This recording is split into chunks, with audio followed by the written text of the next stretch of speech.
New polling released this morning shows Hillary Clinton's numbers plummeting in New Hampshire. The same state that famously made Bill Clinton the comeback kid is not looking too kindly on his wife and her growing email scandal. An NBC Marist poll shows Socialist Senator Bernie Sanders leading Clinton 41-32. Compare that to July when Clinton led Sanders 42-32. We did the math for you. That is a 19-point swing in less than 2 months.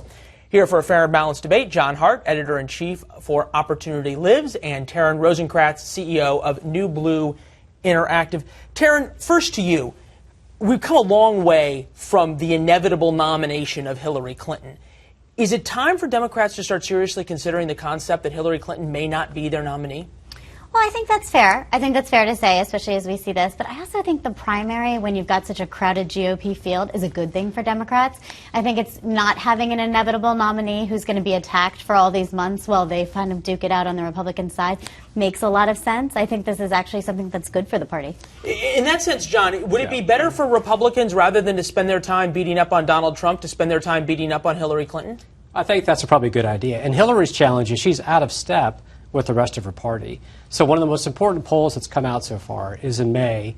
A YouGov poll showed that 43% of millennial Democrat voters view socialism as favorably as capitalism. So Bernie Sanders' movement is an ideological movement far to the left of where the mainstream Democratic Party is. So you could argue there's a war on capitalism brewing on the left, and Hillary Clinton has to decide where she stands on that. She's had a tough time deciding where she stands on a lot of issues, including her private email server. One of the things that's taken a hit so much is her trustworthiness rating over the past couple of months. Her aide has just taken the Fifth Amendment and said he's not going to testify. This is an aide who was her aide not only when he was at the State Department, but also worked privately for him. How does she all of a sudden begin to shake this off, or can she? I think she can definitely shake this off. I mean, I think one of the things that we're seeing here is that this story is the one that won't go away. You know, the Inspector General and the Secretary of State can say, hey, these emails, she didn't send or receive confidential emails, but it doesn't go away. You know, I think the idea behind the aid, and I'm not speaking for him, was that maybe it would go away or that he wouldn't get dragged into the firestorm. The FBI doesn't go away very easily. No, but I'm saying if he pled the Fifth, I'm thinking he's staying out of it, you know, in some way. And that obviously is not going to cool the fires here. Take a listen quickly to Hillary Clinton on Andrea Mitchell trying to do some damage control. Are you sorry? Do you want to apologize to the American people for the choice you made? Well, it wasn't the best choice, and I certainly have said that. I will continue to say that.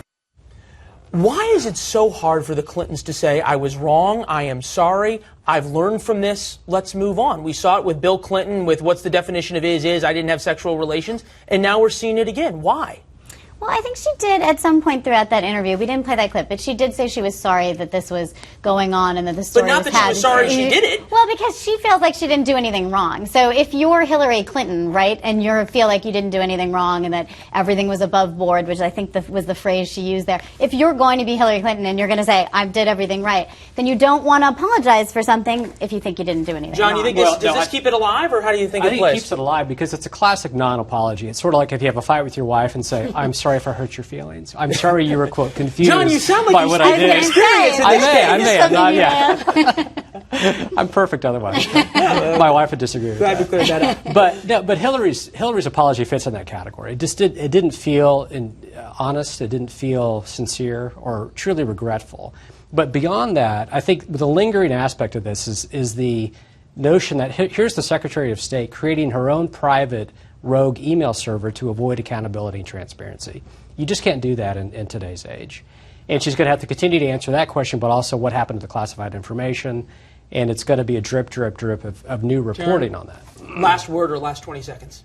Well, I think, like I said, I think that the primary on both sides, you see with the GOP and with the Democrats, that they're really fighting for the heart of the party. You know, we're seeing this with Trump and with Sanders as kind of the rogue, right? Like this is the heart of it. The year of the rogues. The year of the pillow fight. I kind of see that, exactly. I kind of see it that way. John Hart, you may sleep on the couch tonight. We appreciate you being here today. Taryn Rosenkratz, thanks as well. Thank you.